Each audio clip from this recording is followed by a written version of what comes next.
Assalamualaikum warahmatullahi wabarakatuh. Bismillahirrahmanirrahim. Sahabat religi kantor Kementerian Agama Kabupaten Bantul yang dirahmati Allah, pada kesempatan sore hari ini kita berjumpa lagi dengan talkshow transformasi layanan umat di bulan Ramadan 1443 Hijriah. Pada kesempatan sore ini kita sengaja menghadirkan Bapak Kepala Subbagian TU Kantor Kemenak Bantul, Bapak Haji Mukhotib SAG MPDI, yang akan membahas tentang Ramadan, bulan peningkatan kualitas kesalehan umat beragama. Selamat sore Bapak. Selamat sore Pak Trubus dan para pemirsa yang kami muliakan. Alhamdulillah sehat Bapak. Alhamdulillah sehat walafiat. Demikian pula Pak Trubus dan para pendengar. Iya Bapak, terima kasih sudah hadir bergabung dengan kita. Sama-sama, untuk mengisi talkshow transformasi layanan umat di bulan Ramadan ini. Semoga pemirsa sekalian nanti bisa bertambah wawasannya terkait dengan keagamaan itu. Bapak, terkait dengan judul yang telah kita sebutkan tadi, kira-kira apa visi misi Kemenak berhubungan dengan tema yang sekarang ini Bapak? Baik, saya tak izin menyapa dulu dengan para pendengar iya, ya Pak. Bapak, monggo silahkan. Assalamualaikum warahmatullahi wabarakatuh. Alhamdulillah ja'ala Ramadhana syahrus syiyamil mu'minin, wassalatu wassalamu ala asrafil anbiya'i wal mursalin Sayyidina wa habibina Muhammadin wa ala alihi wa sahbihi ajmain, amma ba'd. Para pendengar, para penyaksi sekalian yang kami muliakan, Bapak Trubus yang kami hormati, alhamdulillah kita pada kesempatan hari ini Allah memberikan kesempatan kenikmatan berupa kita bisa bersama-sama menikmati indahnya bulan Ramadan dan silaturahim pada kesempatan hari ini. Sebagaimana tadi disampaikan bahwa kita akan bersama-sama berbincang-bincang santai Pak Trubus, yaitu tentang Ramadan, bulan peningkatan kualitas kesalehan umat beragama. Iya Bapak. Biasanya Bapak itu kalau mau acara itu biasa dibuka dengan pantun. Nah, coba kita pantun dulu Bapak. Bisa saja Pak Trubus tidak? Iya. Ya, mumpung masih kita menunggu buka biar tidak terasa lapar, pantunnya tentang makan saja. Oh iya Bapak. Pantunnya gini Pak Trubus, soto Pak Soleh enak sekali buat berbuka sama santri. Orang soleh banyak dicari karena punya pribadi yang imani. Alhamdulillah, mantap Bapak. Bapak, boleh kita bertanya tentang apa itu kesalehan seseorang, Pak? Kesalehan seseorang itu di dalam kamus bahasa Indonesia adalah ketaatan, kesungguh-sungguhan menjalankan ibadah. Dari bagaimana orang Islam itu mengaku Islamnya yang baik adalah diukur ketaatan dengan melaksanakan nilai-nilai agama Islam yang baik. Demikian pula agama yang lain, agama Kristen juga akan terukur Kristen dengan saleh enggak, dengan melakukan ketentuan-ketentuan, menjalankan nilai-nilai ibadahnya, agamanya dengan baik atau tidak, atau agama-agama yang lain. Inilah yang dikatakan kesolehan di dalam konteks ini, kesolehan sosial, kesolehan individu di dalam umat Islam. Orang kadang mempertentangkan tentang kesalehan individu dengan kesalehan sosial. Bagaimana ini Bapak? Iya, ini hal yang menarik Pak Trubus. Jadi di masyarakat kita itu kadang-kadang orang memandang dalam satu sisi dan orang itu tidak lengkap memandang yang lain. Dan kita juga memaklumi.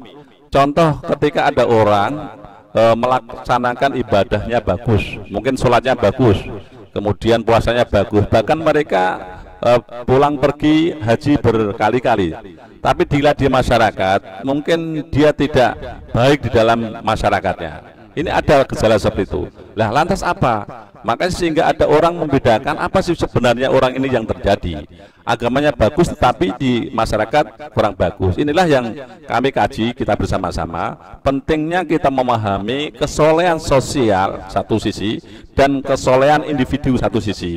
Kesolehan individu itu juga dikatakan sebagai kesolehan ritual. Jadi ini yang harus kita pahami bersama-sama, dua hal ini yang harus kita sama-sama pahami sehingga tidak ada mis pemikiran dan penafsiran. Jadi kesolehan individu juga disebut sebagai kesolehan ritual, Pak. Kenapa, Pak?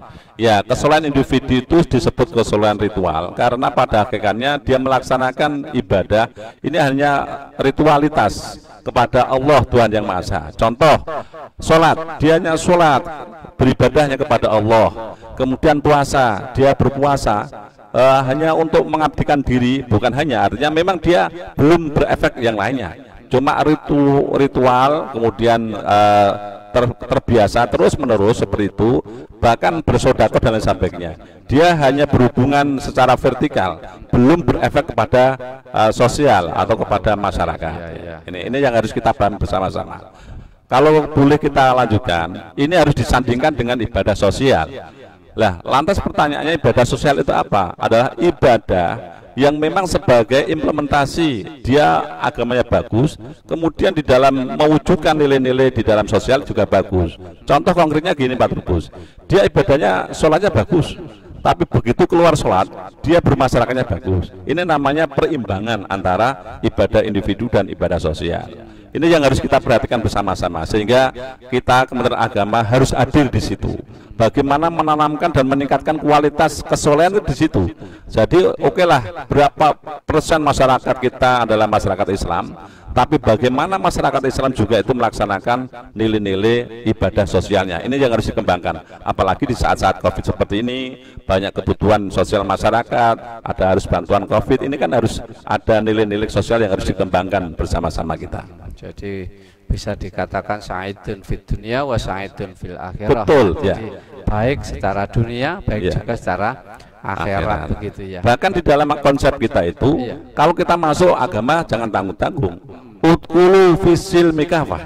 Jadi masuklah di dalam Islam dengan sempurna. Jangan hanya sholatnya saja, tapi efek sosialnya tidak ada. Nah, maka dua-duanya harus dilakukan dengan sebaik-baiknya.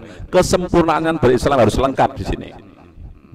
Terus Bapak, terkait dengan itu bagaimana Islam memandang kesalehan itu? Iya, tadi saya ungkapkan Pak, jadi kesolehan dipandang oleh Islam itu jangan dibeda-bedakan kesolehan itu. Harus seseorang itu harus lengkap, harus kesolehan sosialnya ada, kesolehan sosialnya ada. Di dalam konteks inilah maka ada sebuah hadis yang ingin memberikan kejelasan kepada kita sekalian tentang bagaimana kombinasi kesolehan itu harus bersama-sama. Hadis Nabi begini, ketika ada sahabat, ya Rasul, ini ada sahabat ini luar biasa ya Rasul, setiap malam dia tuh bangun tidur terus untuk bersolat, bahkan kalau siang dia untuk berpuasa. Tapi bagaimana menurut Rasul, kata Rasul? Maka Rasul akhirnya dia mengatakan, kamu mengatakan orang itu soleh, tapi belum tentu orang itu soleh. Karena apa? Karena dia itu setiap malam bangun, tapi dia sering setiap saat memfitnah orang lain.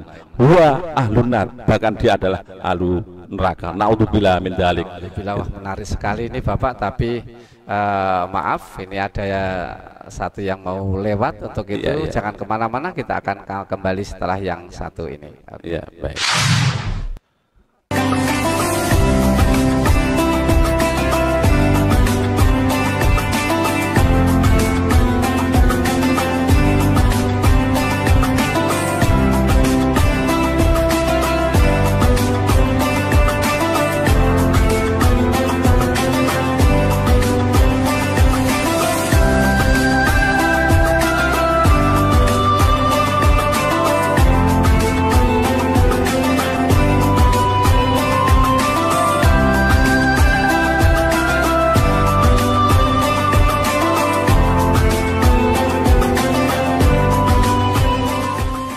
Pemirsa sekalian yang dirahmati Allah, kita kembali lagi bersama dengan Bapak Haji Mukhotib untuk membahas tentang Ramadan, bulan peningkatan kualitas kesalehan umat beragama.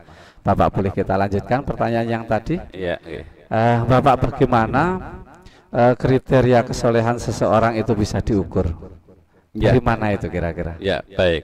Tadi saya sudah mencontohkan Bapak bagaimana pentingnya ukuran kesolehan itu secara lengkap. Kalau contoh tadi adalah contoh pertama. Contoh kedua adalah contoh ada sahabat ini. Sahabat ini rupa-rupanya ingin mewadulkan kepada Rasul. Ya Rasul, ini ada orang setiap hari di masjid ya. Ketika saya belum masuk di masjid, dia sudah di masjid terlebih dahulu ya Rasul. Tapi begitu saya dikirang, saya selesai, saya pulang, dia masih di masjid. Dan saya ketika masih bekerja, saya nengok masih di masjid. Nah, pasti orang itu masuk surga, ya Rasul. Maka jawabannya Rasul gimana, Pak? Oh, saya lebih tanya begini, lantas kalau orang setiap saat di masjid dia tidak bekerja, yang lantas yang memberi makan siapa? Jawab sahabat tadi, yang memberi makan adalah kakaknya. Apa jawab Rasul? Rasulullah Muhammad menjawab dengan baik, hai sahabatku, justru kakaknya itulah yang lebih soleh. Loh, kaget dia. Mengapa ya Rasul? Iya, disitulah kakaknya dia juga sholat. Tapi kakaknya juga bekerja, kakaknya juga memelihara anak dan istrinya, bahkan memberi makan orang yang baru sholat tadi. Artinya apa? Ukuran kesempurnaan ini bagi orang muslim yang sempurna bukan semata-mata ibadah ritualnya saja, tetapi dia bekerja menafkahi istrinya, bekerja memelihara anak-anaknya yang butuh uang, butuh nasi, butuh kebutuhan dan sebagainya. Dan itu ukuran yang sederhana di mata Rasulullah Muhammad SAW. Jadi ukurannya keimbangan antara ibadah ritualnya individu tadi diimbangi dengan ibadah sosialnya. Dia juga ibadah sholatnya, juga ibadah sosialnya. Maka ketika ada kiai, ya kiai, sebenarnya bagaimana tuh ukuran orang yang soleh itu? Orang yang soleh itu mudah. Dia melakukan usoli, juga dia melakukan berkarya. Artinya apa? Dia juga sholat, tapi dia juga berkarya untuk kebutuhan kehidupan di masyarakat, di keluarganya itu. Inilah yang dikatakan atau ciri-ciri mengukur kesolehan seseorang. Jadi kalau begitu Islam itu bukan sebagai agama individu ya kalau begitu ya? Ya bukan Pak, bukan. Tapi Islam itu tentunya mengarah pada rahmatan lil alamin ya? Iya betul. Bagaimana pendapat Bapak tentang itu? Sangat setuju. Jadi Islam itu adalah Islam bukan milik individu, tapi Islam adalah milik rahmatan lil alamin.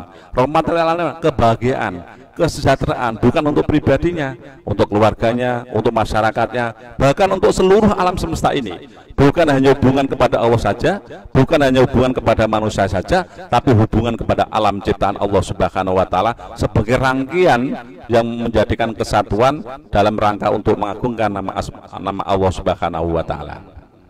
Subhanallah. Kalau begitu kaitannya dengan kesalehan sosial itu berarti mencakup keseluruhan begitu. Betul, Pak. Nah, sekarang pada saat ini semua sudah bergerak pada profesional, profesionalitas secara total. Bagaimana ini menurut Bapak? Ya, inilah yang menjadikan PR kita semuanya. Jadi kesolehan sosial itu harus juga menyangkut kesolehan profesional. Artinya apa?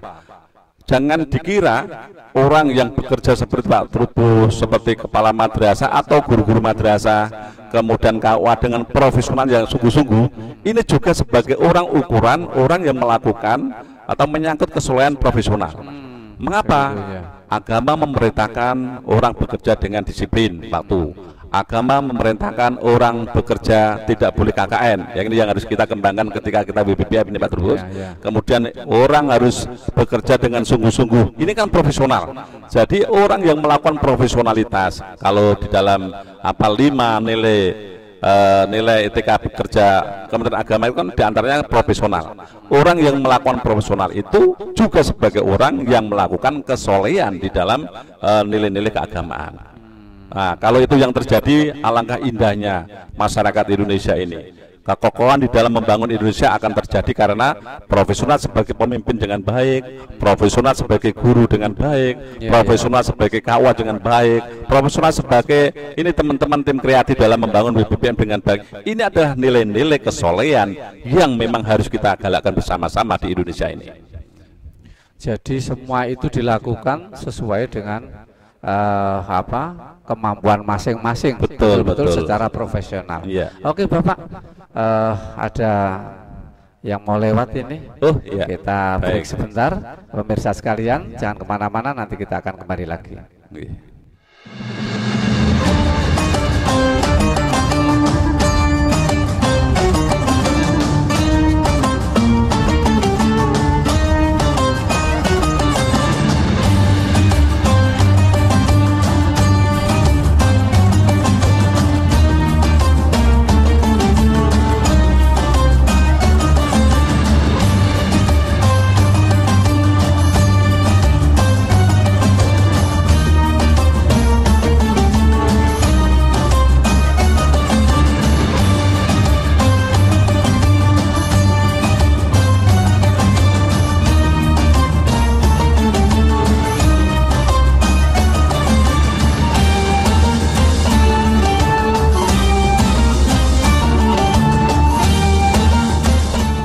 sahabat religi yang dirahmati Allah, kita kembali lagi bersama dengan Bapak Haji Muqaddib untuk membahas, melanjutkan bahasan kita Ramadan, bulan peningkatan kualitas kesalehan umat beragama.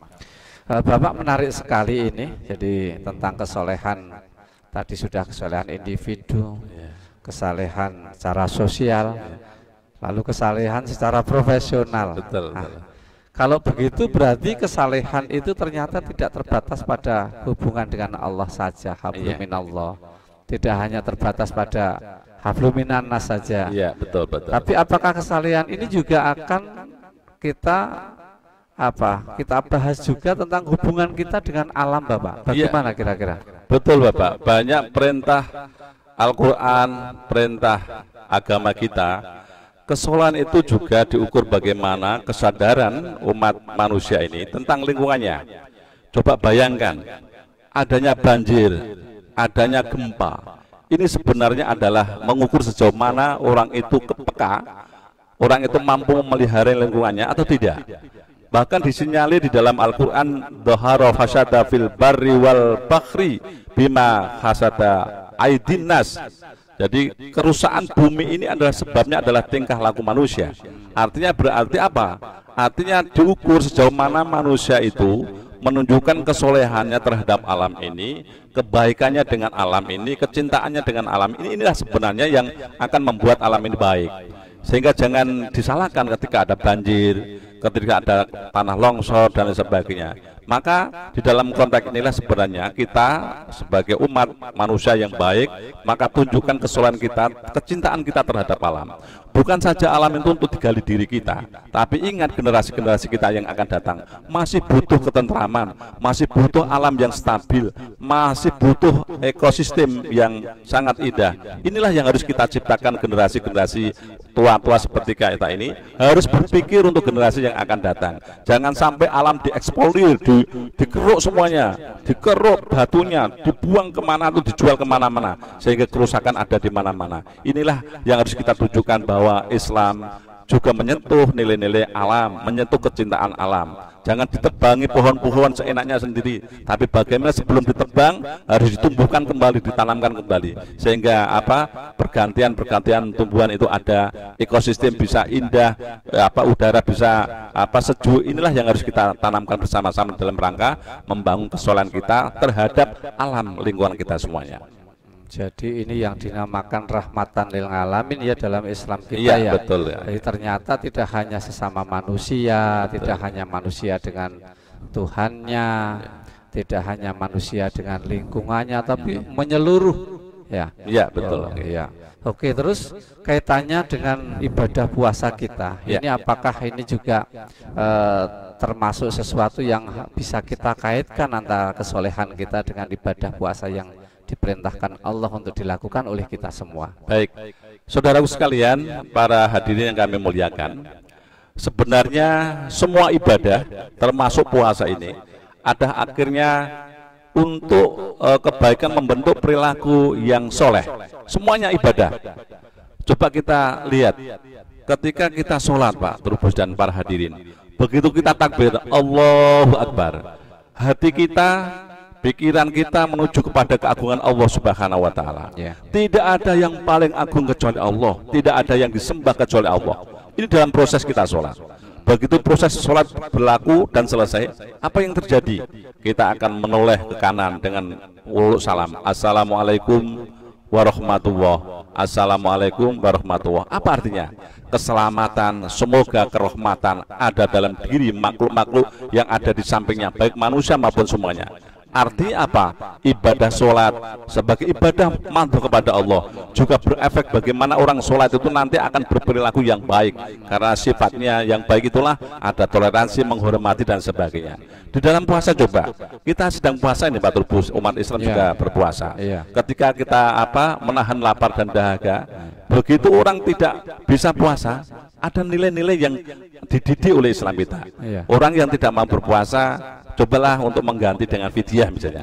Coba fidyah itu apa? Makanan yang diberikan oleh fakir miskin. Berarti apa? Orang berpuasa itu ada dalam rangka untuk memupuk keimanan kita kepada Allah. Ketika orang tidak mau berpuasa, dia harus dipesankan oleh agama untuk memberikan makanan ke fakir miskin. Apa artinya? Ternyata puasa pun berefek kepada ilmu-ilmu atau berefek dengan ibadah-ibadah sosial. Lagi pula ada masa ibadah, jadi judulnya haji. Coba haji itu apa? Haji bukan semata-mata ibadah ritual, Pak. Haji itu juga dimensi ibadah sosial. Haji itu adalah hubungan politik dengan negara yang lain.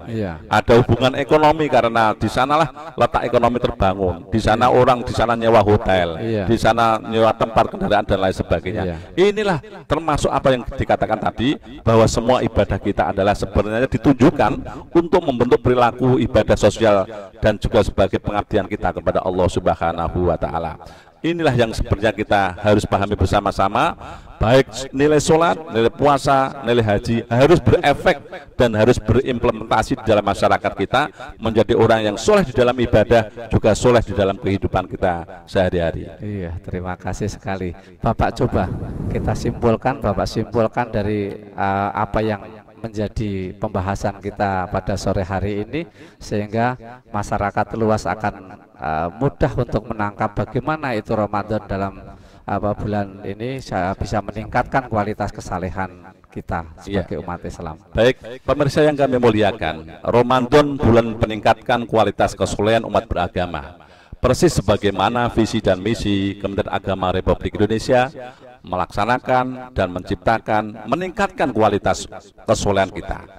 Kesolehan kita harus dipahami betul, bahwa kesolehan kita ada dua indikasi. Kesolehan kita secara individu, yaitu hubungan hubungan virtual, hubungan spiritual kepada Allah, dan ada kesolehan kesolehan sosial, dan dua ini harus imbang.